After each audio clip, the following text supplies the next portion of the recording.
अस्सलाम वालेकुम दोस्तों, क्या हाल चाल है। वैक्सीन वैक्सीन कोरोना ये वो, उसके बाद आ गई हैं कोरोना की टैबलेट्स।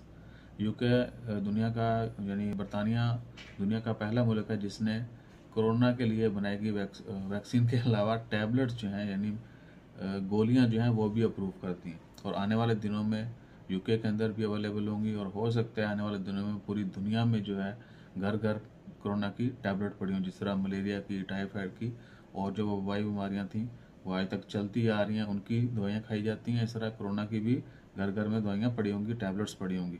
और हो सकता है छोटे बच्चों के लिए आने वाले दिनों में एम्प्यूल्स और सिरप वगैरह वो भी आ जाएं।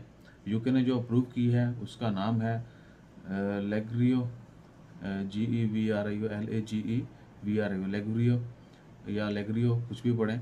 तो ये प्रोडक्ट का नाम है और यूके में तो अप्रूव हो चुकी है, लेकिन आने वाले दिनों में इस्तेमाल भी शुरू हो जाएगा। उसके अलावा जैसे ही दुनिया के बाकी ममालिक में इसके हवाले से कोई अपडेट आती है वो भी शेयर करते हैं। अपना ख्याल रखिए, दुआ में याद रखिए। जज़ाकल्लाह, अल्लाह हाफिज़।